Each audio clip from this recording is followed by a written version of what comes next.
primeiro capítulo, você começou a conhecer a história de Prestes. Acompanhou sua rígida educação materna e sua formação no colégio militar. Enquanto isso, nos quartéis, os tenentes conspiravam a queda da velha república. A primeira reação vem com a rebelião do Forte de Copacabana. As revoltas militares continuam se sucedendo em ritmo acelerado. Em 1924, São Paulo é impiedosamente bombardeada. No sul, o jovem capitão Luiz Carlos Prestes comanda o levante tenentista e inicia a histórica Marcha da Coluna.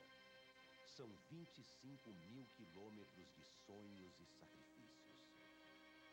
Com o final da epopeia da Coluna, Prestes, exilado na Argentina, descobre o marxismo, a causa pela qual sacrificaria toda a sua vida. Em 30, publica um violento manifesto que rompe com os tenentes. Nasce ali uma disputa com seu eterno arqui-inimigo, Getúlio Vargas. A vitória da Revolução de 30 muda os rumos da história brasileira. Prestes, isolado politicamente, recusa a anistia do vitorioso Getúlio e parte para o exílio em Moscou. O plano subversivo da revolta de 35 floresce em solo soviético.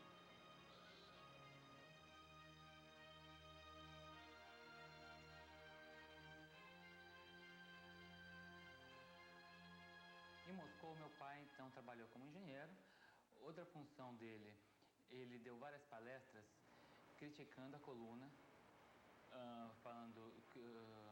analisando a coluna como um movimento pequeno burguês, que não ia levar em nada. E, concretamente, o que ele fez em Moscou, realmente eu não tenho nenhuma documentação. Eu só tenho umas provas indiretas da preparação de alguma atuação no Brasil. O que foi essa preparação? Se resultou em 35. A União Soviética passa por grandes transformações.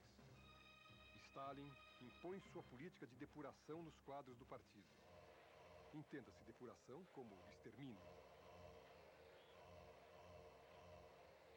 Prestes não consegue sua filiação no Partido Bolchevique.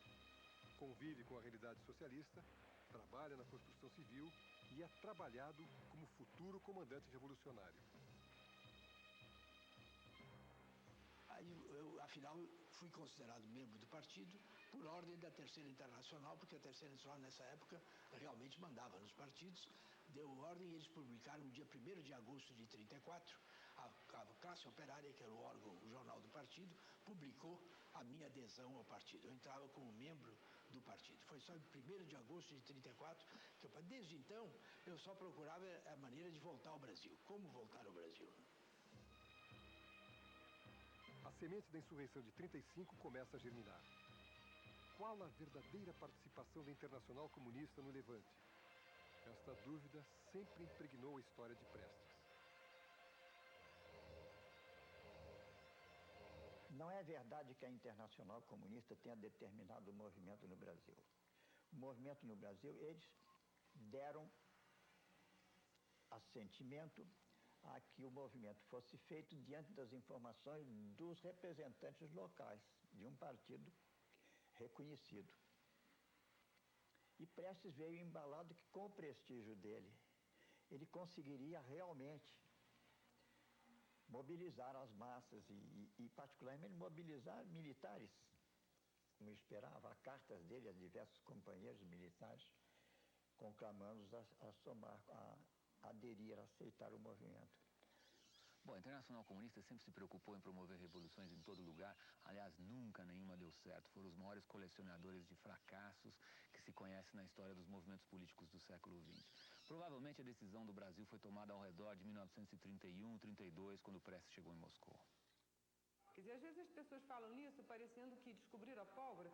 Os partidos eram filiais da Internacional, né? Os partidos se chamavam, por exemplo, o nosso, Partido Comunista do Brasil, entre parênteses, Seção Brasileira da Internacional Comunista. Quer dizer, todos os partidos eram seções da Internacional. Eles aceitavam as 22 condições para fazer parte da Internacional. Quer dizer, tinham que obedecer aquela linha, tinham que ter uma determinada estrutura orgânica. Bom, ali é óbvio que juntou a necessidade com a vontade. Quer dizer, o Prestes chegou com um projeto de revolução próprio, não comunista até ali, e encontrou um bando de gente instalada em Moscou, achando que dali era possível revolucionar o mundo inteiro. Quer dizer, onde um influenciou o outro já não é nem mais a questão decisiva. O fato é que ambos se encontraram e chegaram a um projeto, a um plano no qual a participação do Prestes foi mesmo decisiva.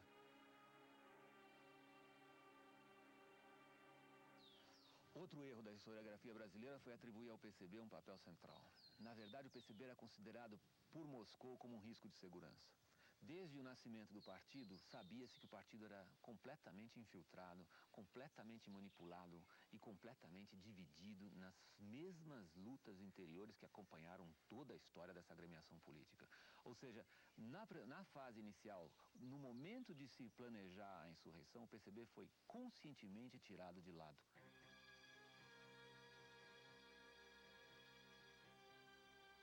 O governo brasileiro não sabia nem como é que eu tinha entrado no Brasil, né? Porque fiz a viagem clandestina pelo Pacífico, e depois do Pacífico eu vim a Buenos Aires, Montevidéu, e daí num avião da Latécoère, comprei uma viagem para Santos, mas antes de chegar a Santos, no primeiro pouso que o avião fez em território brasileiro, desembarquei com a Olga e aí eu não tinha nem vigilância no porto, porque não esperavam o passageiro, né? O passaporte não foi nem carimbado, carimbo de entrada no Brasil não tinha. Só mais tarde que a polícia pegou esse meu passaporte.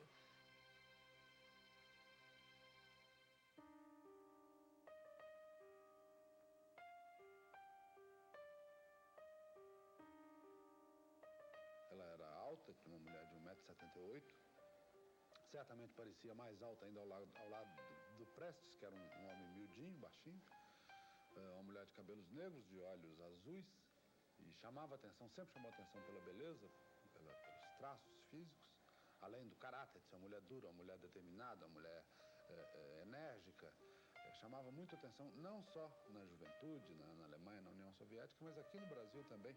Chamou muito a atenção dos militantes do partido pela beleza física. Era uma mulher muito atraente.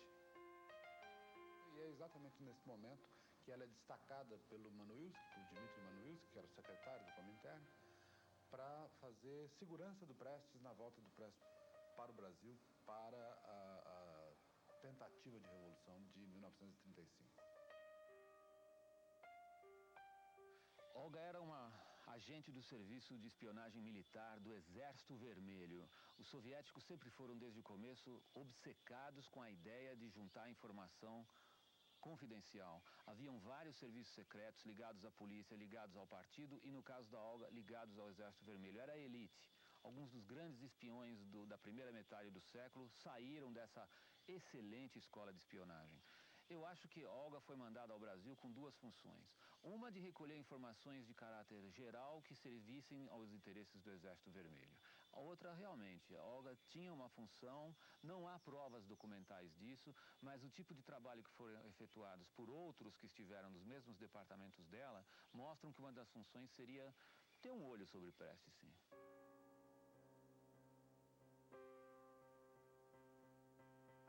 E a fachada que foi montada pelo Comintern é de que era um casal em lua de mel, um casal de portugueses em lua de mel, Antônio e Maria Vilar, e um casal de portugueses ricos. E gente rica se veste muito bem e viaja de primeira classe. Então, eles fazem um zigue-zague pela Europa para desviar dos agentes internacionais de polícia, de inteligência internacional, que estavam em busca dela e não dele. Ela era a pessoa procurada. E nessa viagem, no meio do caminho, na viagem de Brest para os Estados Unidos, eles dormindo na mesma cama. Champanhe, passaram antes em costureiros franceses, em alfaiates franceses, para fazer um enxoval de gente rica. Ou seja, todo o clima inspirava ela, uma mulher bonita, ele, um homem também atraente, um homem interessante, um homem com história muito forte. Aconteceu inevitável, aquilo que era uma ficção criada pelo Comintern, quando o navio atraca em Nova York, já era realidade, eles já eram de fato marido e mulher.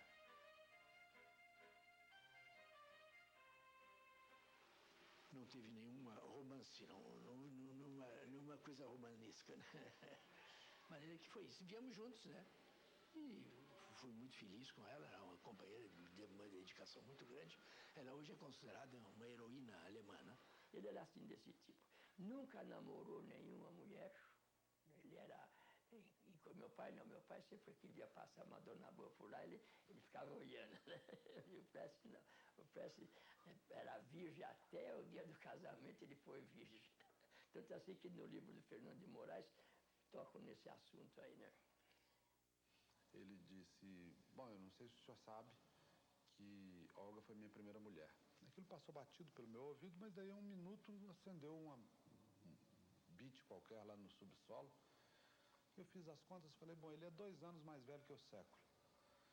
Se isso aconteceu em 35, ele tinha 37 anos, não pode ser. Aí falei, mas desculpe, o senhor disse que ela foi sua primeira mulher? O senhor quer dizer a primeira mulher com quem o senhor viveu? Ele disse, não, minha primeira mulher. E já ia continuando no assunto, eu falei, mas um momento, eu não entendi direito. Sua primeira mulher como? Ele disse, minha primeira mulher. Eu falei, o senhor quer dizer sua primeira paixão? Ele disse, não, minha primeira mulher. Foi a primeira vez que eu estive com uma mulher.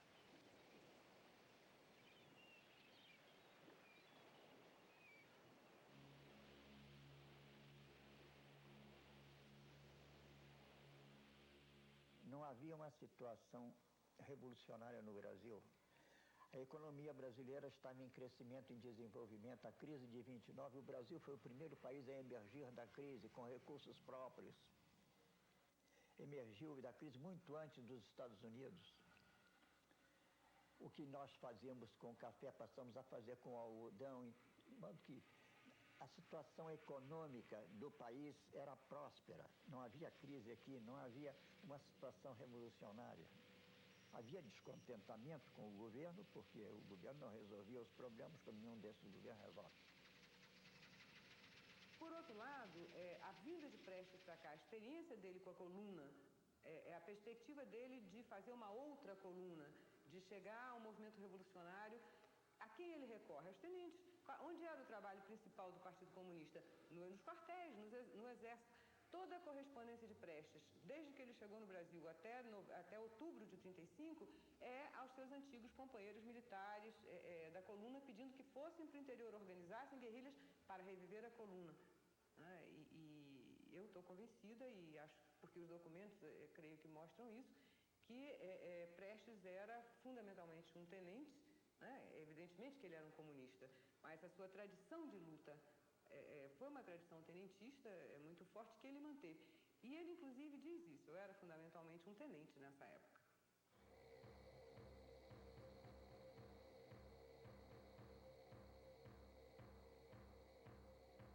Uma grande polêmica se estabeleceu com a recente abertura dos arquivos de Moscou. Prestes realmente contava com o apoio estratégico de experientes agentes internacionais na preparação da insurreição comunista.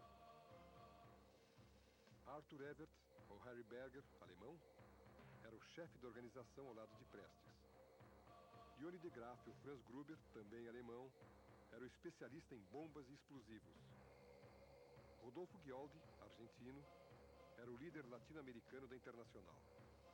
Bruno, ou Amileto Locatelli, italiano, era o agente designado para detonar o movimento revolucionário em São Paulo. Jules Paul Vallée, na verdade, Pavel Stutchevsky, o espião soviético que enganou a todos, a peça-chave de Moscou no Brasil. Prestes sabia muito bem, pela experiência que ele tinha de Moscou, que este homem, Stutchevsky, não só controlava o dinheiro, ele era o homem da polícia política. Em todos os movimentos patrocinados pela Internacional Comunista, o homem da polícia política acabava sendo o mais importante. A Internacional Comunista mobilizou em relação ao Brasil um considerável aparato. Fora aqueles agentes que ficaram muito conhecidos na literatura, como o alemão, o Arthur Evert e a mulher dele, ou a Olga, outros que apareceram mais tarde com a abertura dos arquivos em Moscou, que é o caso do Johnny de Graaf, ou a revelação de que o casal que se dizia belga, na verdade, era um casal da polícia política soviética, ou o Ghioldi, que era um líder comunista argentino já de bastante expressão naquela época. Principalmente da Polônia e da Argentina, vieram uma série de agentes subalternos que trabalhavam como correio ou que faziam algumas funções que se chamariam mais tarde na esquerda brasileira de linha auxiliar, que dava um total de cerca de 15 agentes estrangeiros. Não é pouco para aquela ocasião. Custa dinheiro e, principalmente, é difícil de organizar. Prestes recebia um salário de Moscou, não só ele. Todos os participantes dessa operação recebiam um salário. Os participantes brasileiros, ou seja, aqueles ligados ao Partido Comunista, eram muito mal pagos, inclusive. Havia ali um sistema de duas classes. Quem vinha de fora era privilegiado e recebia salários bastante bons. O que, aliás, é legítimo. Já que eles estavam fazendo um trabalho, por que não deviam ser pagos? Primeiro, quando só comecei a trabalhar, eu tinha um certo medo de que a figura do meu pai vai ser de uma forma prejudicada, que eu vou encontrar alguma coisa que prejudique sua figura. Mas quanto mais eu fui aprofundando a pesquisa, quanto mais eu vi a dignidade do meu pai. É uma coisa impressionante. Sim, ele recebeu verba para a atuação em 35 no Brasil. Sim, ele teve ligação com Moscou. Sim, ele atuou, combinou com Moscou, teve agentes e tudo. Mas isso, ele nunca atuou por seu próprio benefício. Ele abraçou uma grande causa e eu acho que isso até o final da vida ele carregou com honestidade, sinceridade e coerência.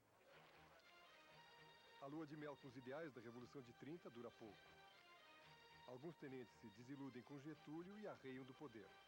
Em 34, a oposição e os comunistas lutam pela redemocratização do país. Um grande movimento cívico nasce com uma sigla histórica, ANL, Aliança Nacional Libertadora. O rastilho de pólvora circunda a capital federal.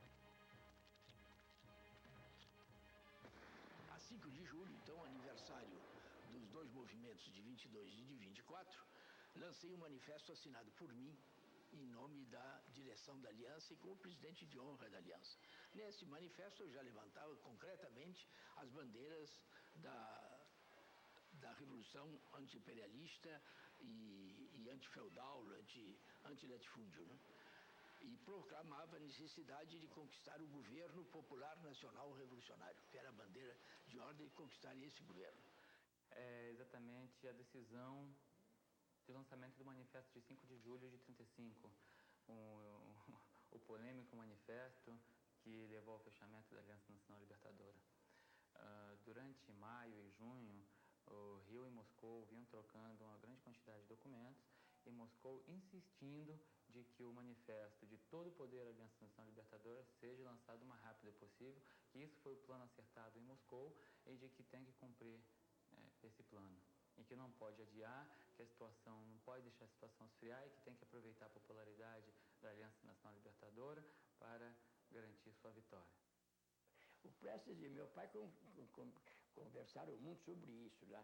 E o meu pai, como era o presidente da Aliança, né? O Prestes era presidente de honra, o meu pai era o presidente da Aliança. Ele dizia, Prestes, nada de intentona, coisa nenhuma. Mas o Prestes dizia que nós já estamos no poder. E deu aquela célebre ordem, todo poder aliança. E meu pai disse assim, Prestes, isso aí é bobagem, isso é besteira. Em 24 horas nós estaremos todos na cadeia. Que nada, nós vamos tomar o poder e tal, não sei o quê. Resultado, 24 horas depois estava todo mundo preso, inclusive meu pai.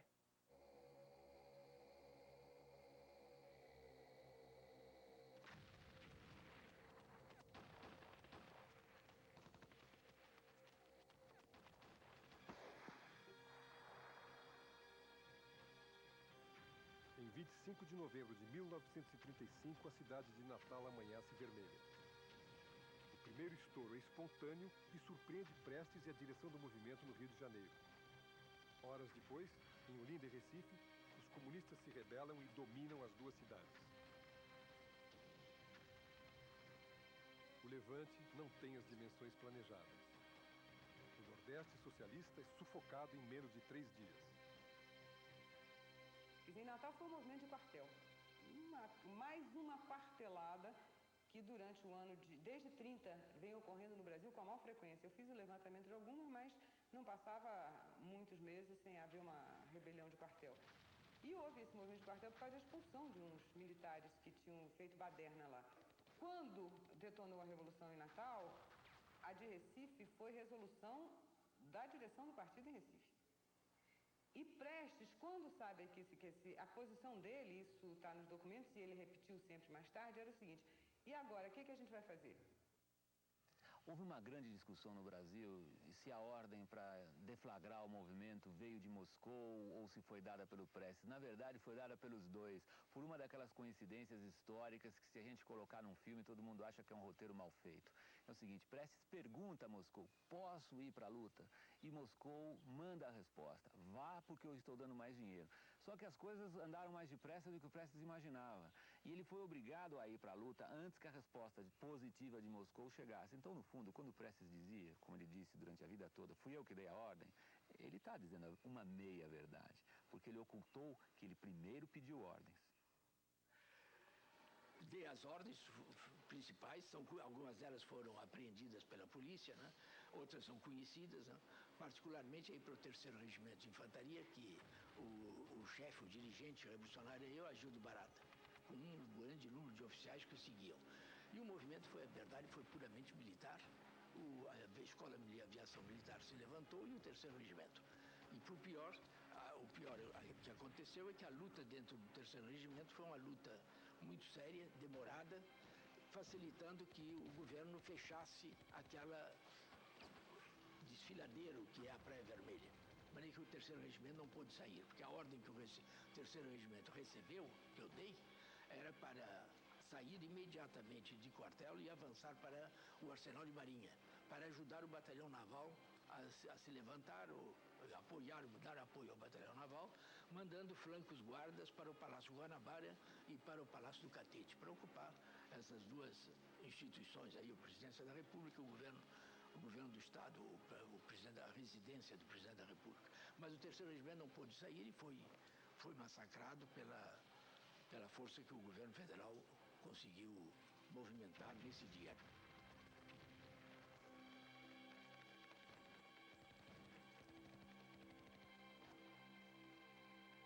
Toda pessoa que trabalha com serviço secreto, como o caso de Prestes, sabe que o inimigo provavelmente tem mais conhecimento do que a gente imagina.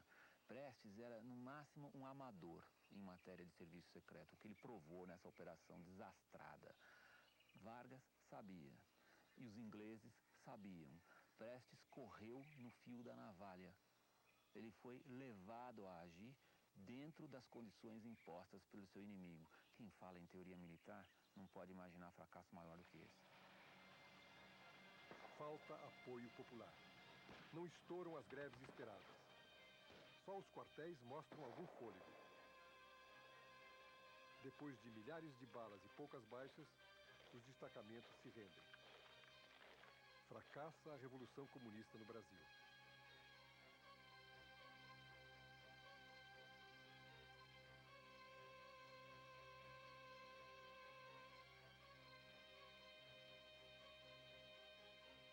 Do ponto de vista político, do ponto de vista histórico, foi um desastre.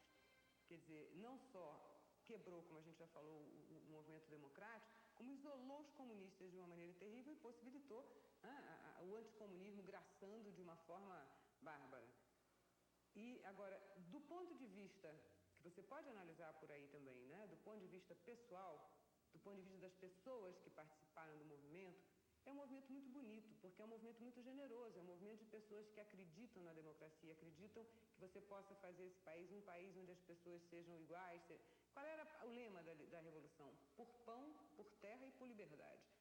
O slogan do integralismo era Deus, Pátria e Família. Ora, quem é que vai lutar contra Deus num país católico, contra a família e contra a pátria? Era difícil arrumar um slogan para combater isso, você não acha? Mas como o homem é um animal inteligente, se encontrou uma coisa muito bonita: terra, pão e liberdade. Não pode haver Deus sem liberdade, não pode haver pátria sem terra e não pode haver família sem pão. Né? Então, o nosso slogan era esse.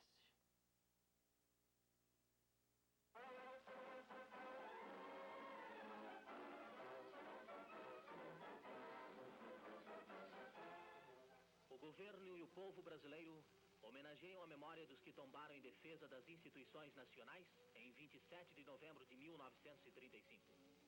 O presidente Getúlio Vargas deposita, em nome do governo, uma coroa de flores junto ao mausoléu daqueles mortos. O dia 27 de novembro fica marcado a ferro e fogo na memória militar. Utilizado como o dia da vitória contra o inimigo interno, alimentaria um ódio implacável do exército e da sociedade em geral contra os comunistas. As manchetes dos jornais trazem agora matérias sobre esportes. A abertura da temporada de caça aos extremistas.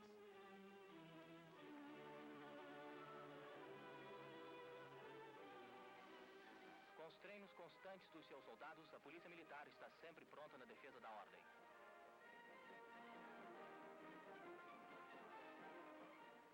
Adestrada na repressão às atividades dos elementos indesejáveis, a Polícia Militar tem dado as melhores provas de dedicação à segurança e tranquilidades públicas.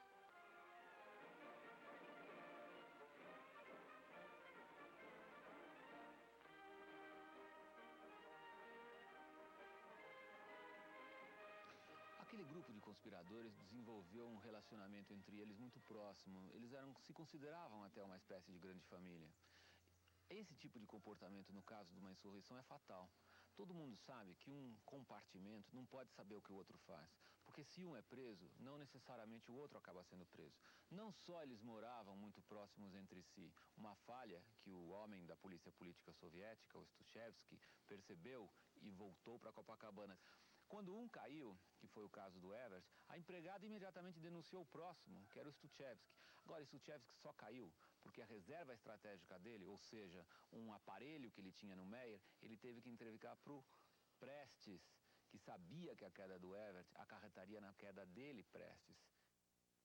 Foi uma onda de terror que se abateu sobre o Brasil, chefiada em grande parte pelo capitão Filinto Miller, que tinha sido expulso da coluna anos antes e que foi destacado como chefe de polícia do Distrito Federal, com um poder muito grande, poder equivalente ao de um ministro. Ele participava de reuniões ministeriais, despachava diretamente com o presidente Getúlio Vargas, às vezes tinha mais autoridade do que muitos dos ministros, e é ele que é encarregado de caçar Luiz Carlos Prestes. Ele tinha duas razões aí, uma de natureza ideológica e outra de natureza pessoal, de vez que ele tinha sido expulso da coluna anos antes por corrupção, por covardia e por corrupção.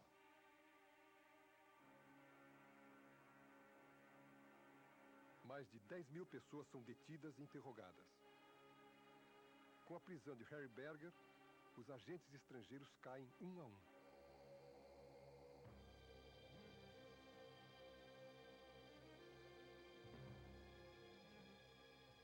Um deles, o jovem norte-americano Victor Allen Barron, especialista em radiotransmissão, é submetido a torturas indescritíveis e deixa escapar o nome do bairro carioca onde Prestes e Olga se escondem.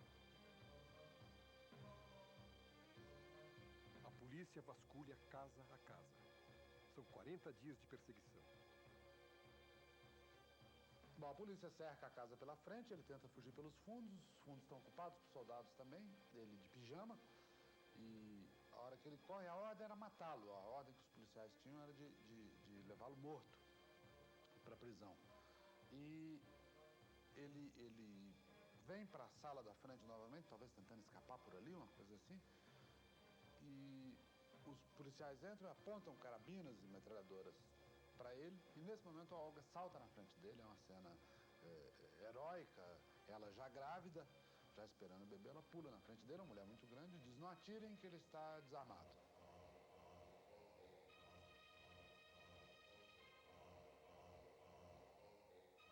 Fomos arrancados de casa, eu de pijama mesmo, de chinelos, não me permitiram absolutamente nem me vestir, né?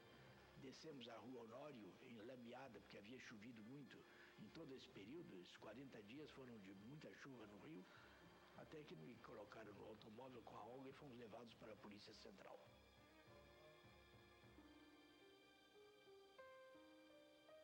E ele é colocado, é uma cena muito cinematográfica, muito bonita, porque ele é colocado dentro de um elevador, desses elevadores antigos, de porta sanfonada. Ela está do lado de fora, a porta do elevador fecha e é a última vez que eles se veem na vida.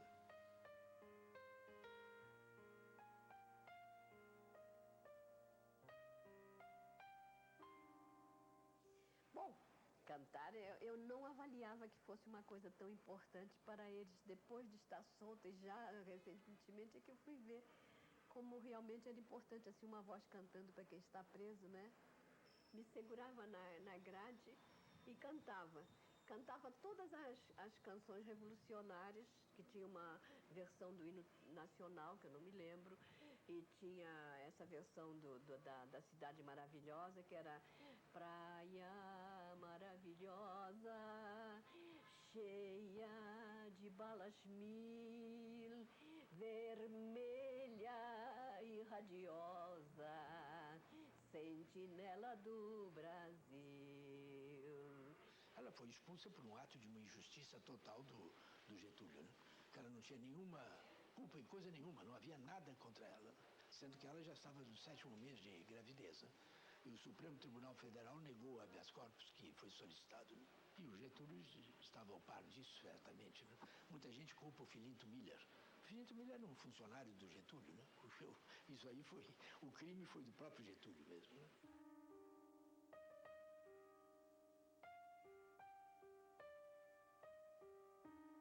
Por ordem de Getúlio Vargas, a judia alemã Olga Benário, grávida da primeira filha de Prestes, é deportada para prisões nazistas.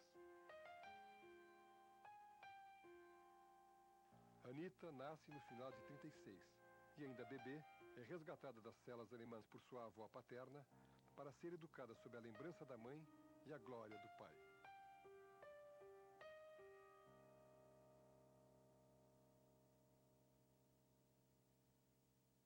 Dona Leocádia, mulher de personalidade marcante, sempre socorreu Prestes em seus momentos mais críticos. Com Anita nos braços, percorre o mundo lutando pela liberdade do filho que padece nos porões da ditadura Vargas.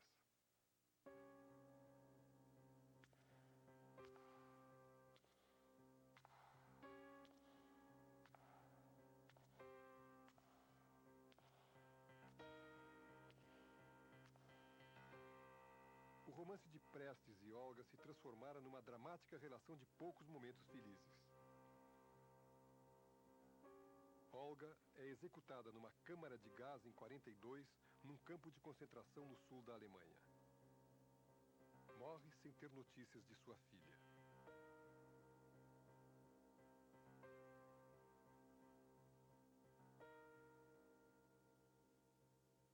Quando a mulher de Berger foi presa, Olga já estava presa. Por engano, enfim, o guardinha lá, que aliás era muito simpatizante, nos ajudava muito, né? Simpatizante humanamente, né? Não politicamente. E, então, ele, por engano, levou lá para a nossa sala, a mulher de Berger, sabe? Então, nós pudemos ouvir o depoimento dela sobre os sofrimentos terríveis que eles tinham tido, ela e o marido, na polícia especial, que eram aqueles bandidos terríveis, né? Inclusive, ela mostrou os seios marcados todos de queimaduras de cigarro, né? Queimavam, torciam os bicos do seio com aquele negócio, esse alicate, né? Enfim, tudo isso ela contou ali rapidamente. Tinha chegado ali, logo uma hora depois, ou menos, sei lá, vieram buscá-la, que não era para ela ficar conosco, ela ficou isolada. Depois disso, eu ouvia também gritos do Berger, né, que foi trazido para a polícia especial e ficava embaixo, no andar inferior, atrás de uma escada, que tinha uma separação de madeira do corpo da guarda. Aí estava o corpo da guarda da polícia especial e, ostensivamente, não deixavam o prisioneiro nem dormir. Davam patadas nessa separação de madeira a qualquer hora da noite, né? E ele estava em situação terrível porque não tinha nem cama, nem uma manta, deitado na laje, aí vivia, né? Num dado momento, depois de simularem fuzilamento, depois de simularem que estavam enterrando viva a mulher dele no Morro de Santo Antônio, eles enfiam um arame na uretra dele, no pênis dele, deixam a ponta do arame para fora e esquentam a ponta do arame com um maçarico para tentar fazê-lo confessar, e ele não abre o bico. Ele saiu do Brasil praticamente louco.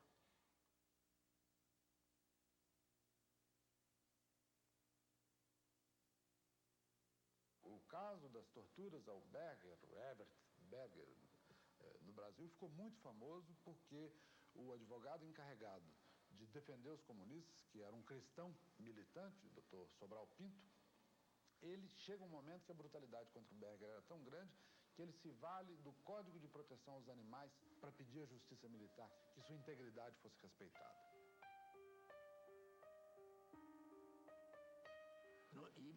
Depois com o Miranda era o único contato com o partido, era através do companheiro Miranda, que nos relatava de coisas que posteriormente verifiquei que eram todas falsas, né?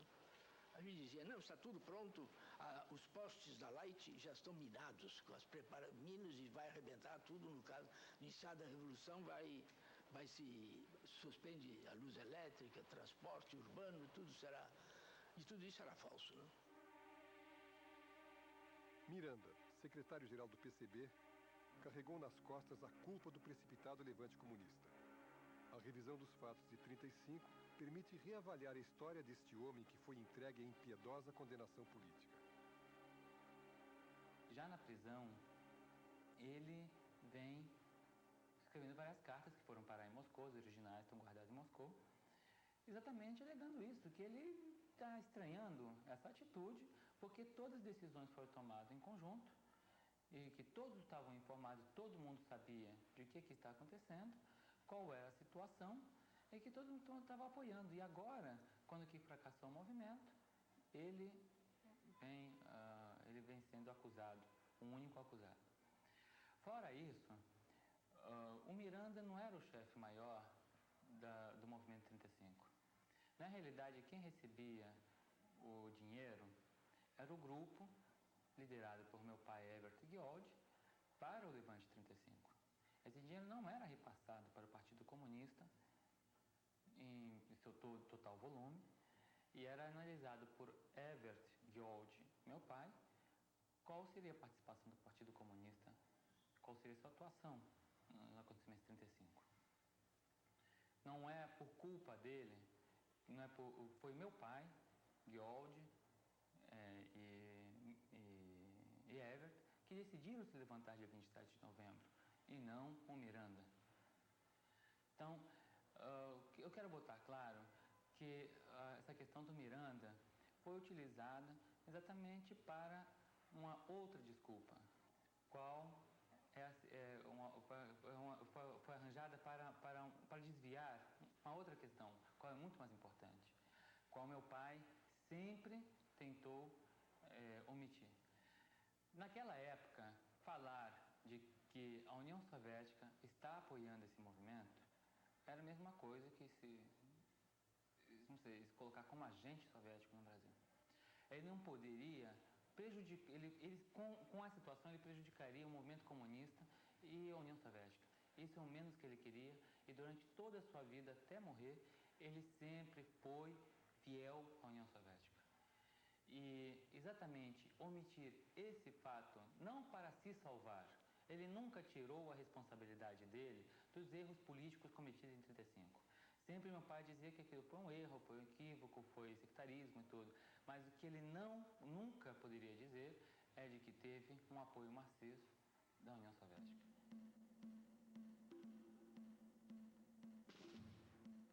Garota, Elvira, Elza. Seja qual for o codinome da mulher de Miranda, ela acabou envolvida na paranoia da derrota e vítima da intolerância da direção do partido. A mulher do Miranda, a Elza, era uma moça ingênua. Ela foi condenada exatamente por causa disso.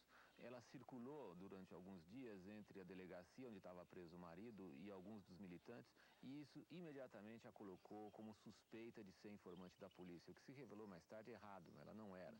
A direção do partido, portanto, supondo que o Miranda fosse informante da polícia, acaba se vingando na mulher dele, que na verdade era uma garota, daí o apelido garota, era uma menina de 16 anos, 17 anos, uma menina mal formada, uma menina, essa sim, semi-analfabeta, e que é morta de uma maneira brutal. Ela é esganada por três altos militantes do partido, o cadáver é quebrado ao meio, os ossos são partidos pela cabeça dentro de um saco, um saco de aniagem, para poder ser sepultada no quintal da casa de um dos dirigentes do partido.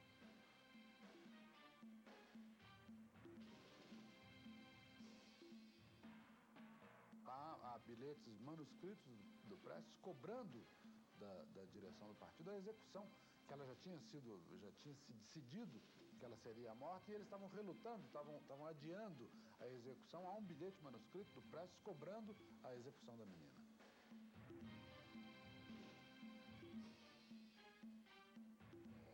O assassinato de Elza é a ferida mais profunda da história do Partido Comunista do Brasil. Este trágico justiçamento gera um processo-crime contra Prestes, que é condenado a 30 anos de prisão.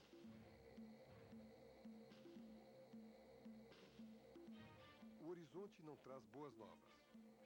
Mas se alguém cavalgou a esperança, pode muito bem domar o pessimismo.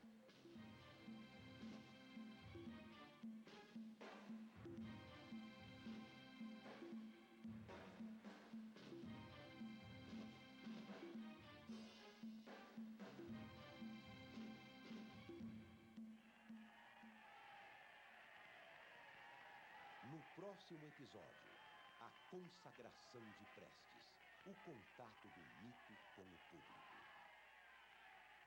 No terceiro capítulo de O Velho, você vai ver. Prestes isolado amarga seus longos anos de prisão. A ascensão do fascismo e sua versão brasileira, os camisas verdes.